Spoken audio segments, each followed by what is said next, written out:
I wrote this program a couple weeks ago because I don't know about you, but I have been looking around thinking about some people in our politics and some people that are in high places that I honestly feel like there's wickedness in them. I'm not going to name any names. This is not going to become a political radio program.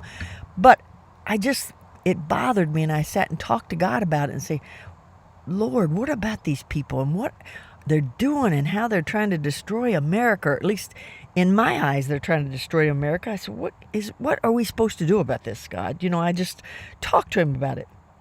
And as I was talking to him, I remembered a verse in Psalms. It said, Psalm 34:21, evil shall slay the wicked, and they that hate the righteous shall be desolate. Then Psalm 146 verse 9 says, but the way of the wicked he turneth upside down. So I thought of those two verses, and I thought, you know what? That's what God does with wickedness. He slays the wicked. The people that are unrighteous, the people that hate righteous people, he leaves them desolate. And then I thought about the people that are wicked, he turned upside down. And my mind went to a character in the Bible that actually was known as a wicked person. And all of us know that person. It's Jezebel.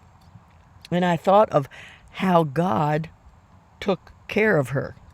Do you know that the Bible says in 1 Kings 21:23, and of Jezebel also spake the Lord, saying, the dog shall eat Jezebel by the wall of Jezreel. He told Elijah that this was going to happen to Jezebel. He told the preacher that, and that preacher predicted it. She was thrown down in 2 Kings 9:33 through 37 by the eunuchs.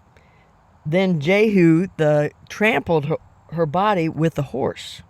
Those things happened after it was predicted that was going to happen.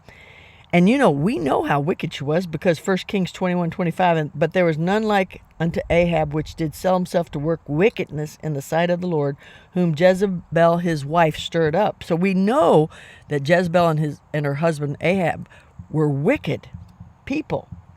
And some of us, we look at political leaders or some people that they seem to be so against God, so pro-devil and Satan's goals. And we worry about what they're getting away with. But can I tell you, according to Psalm 73, the wicked has its own reward. All during Psalm 73, most of that chapter, David talked about how he looked at all the evil around him, and he looked at all the people that seemingly were evil, that were getting away with things, and it bothered him. It kept bothering him all the way from verse 1 until finally in verse 17. Can I tell you what David finally said to himself and realized that he didn't need to worry about the evil that other people are doing? Because he said finally in verse 17 in chapter 73 of Psalms, he said, until I went into the sanctuary of God, then understood I therein. That's how he said it. Then understood I therein.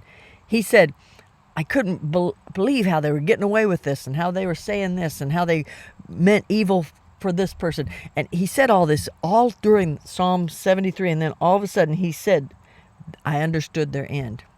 Just like that prophet of old said about Jezebel, that she was going to end up being eaten by the dogs. David says here in Psalm 73, you don't have to worry about evil people, wicked people. They have their own reward. And he said, when you get close to God, you know that they have their own reward, and you don't have to worry about what they're getting away with right now, because God keeps track, and he is in charge.